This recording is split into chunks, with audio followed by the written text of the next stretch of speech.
আসসালামু আলাইকুম, welcome my channel my daily life blogs এর আরো একটি নতুন ভিডিও নিয়ে হাজির হলাম আজকে আমি। তো দেখতে থাকুন আমার একটা নতুন টক মিষ্টি ঝাল আচার রেসিপি।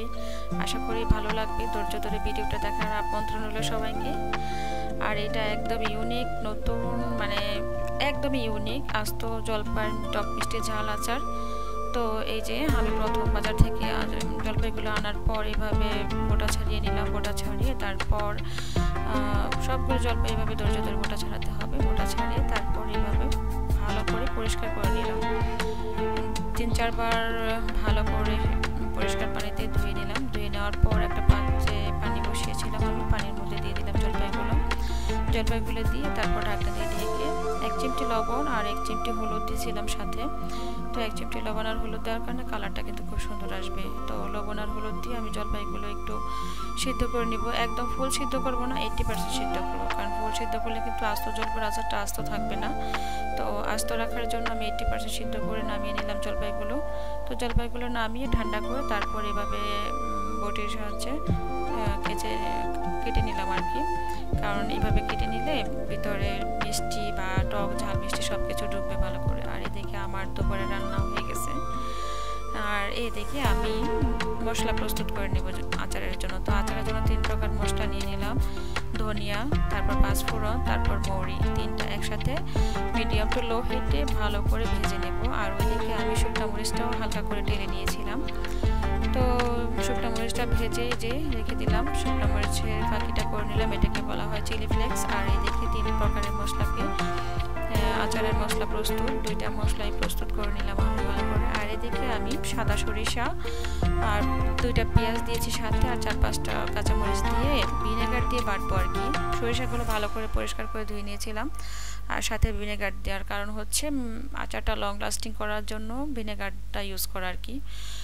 আর এদিকে আমি একটা ফ্রাই প্যানের মধ্যে দিয়ে দিলাম পর্যাপ্ত পরিমাণের সরিষার তেল।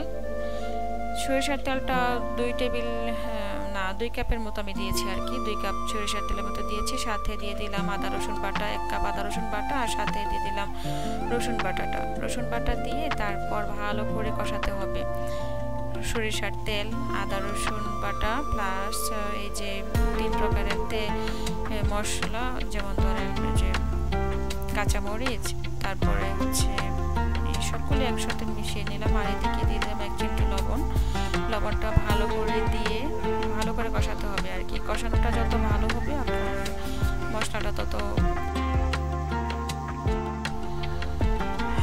তারপর এভাবে ভালো করে মশলাটাকে কষিয়ে তারপর দিয়ে দিব আমরা জলপাইগুলো। তো জলপাইগুলো দিয়ে ভালো করে নেড়ে চেড়ে নিতে হবে।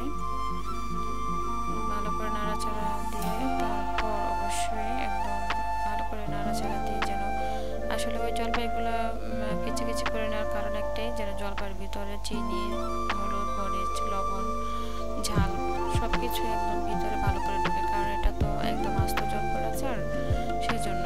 আর এই পর্যায়ে দিয়ে দিলাম আমি 1 চামচ হলুদ, 2 চামচ মরিচের ফাঁকি, আর স্বাদ মতো একটু লবণ। আর ওই যে মশলা প্রস্তুত করছিলাম 3 প্রকারের, ওইখান থেকে 1 চামচ দিয়ে দিলাম আর কি, যেটা পাঁচফোড়ন আর কি। পাঁচফোড়ন, ধনিয়া, তারপর হচ্ছে মৌরি, 3টা সংমিশ্রণে যে মশলাটা তৈরি করছি ওটা 1 চামচ দিয়ে দিলাম।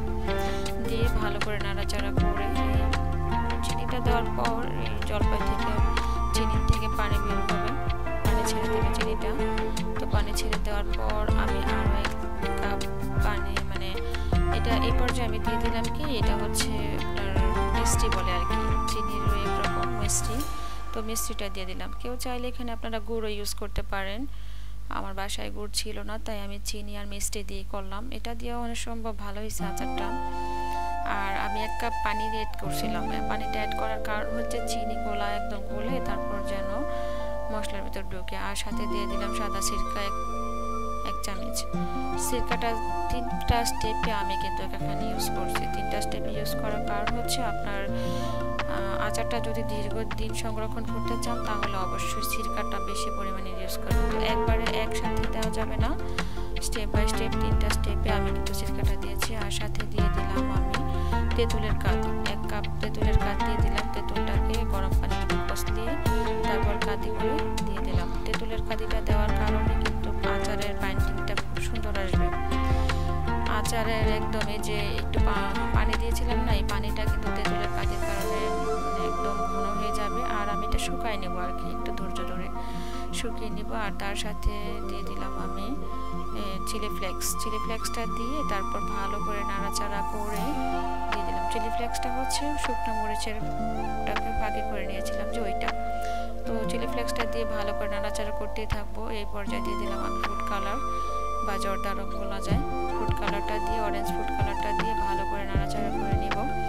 আসলে আচার যদি আচারের মতো কালার না আসে দেখতে কিন্তু ভালো লাগে না, আর দেখতে ভালো লাগলে কিন্তু খেতেও ভালো লাগে। তো এই যে আমি ভালো করে আচারটাকে ভালো করে নাড়াচাড়া করে এইবার লাস্ট স্টেপে কিন্তু একদম সর্বশেষ ভিনেগারটা দিয়ে দিলাম, কারণ আমি স্টেপ বাই স্টেপ ভিনেগারটা দিয়েছি এক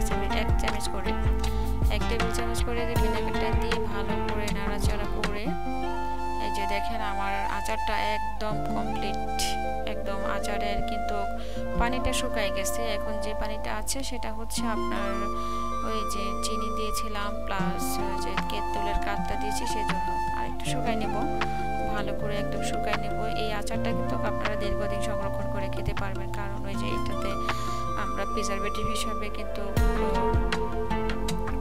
ভিনেগারটা ইউজ করছি, কারণ ভিনেগার বা সাদা সিরকা কিন্তু যে কোনো আচারকে ভালো রাখার জন্য যথেষ্ট পরিমাণ ভালো কাজ করে। আর এই পর্যায়ে আমি দিয়ে দিলাম লাস্ট স্টেপে পাঁচফোড়নের পাতিগুলো দিয়ে একদম আমার আচারটা কমপ্লিট। এই যে দেখেন আমার আচারের ফাইনাল লুক। তো এতক্ষণ ধৈর্য ধরে এই ভিডিওটা যারা দেখেছেন অবশ্যই আপনাদেরকে অসংখ্য ধন্যবাদ। আর এরকম নিত্য নতুন ভিডিও পাওয়ার জন্য আমার চ্যানেলটাকে সাবস্ক্রাইব করে আমার পাশেই থাকবেন। আল্লাহ হাফেজ।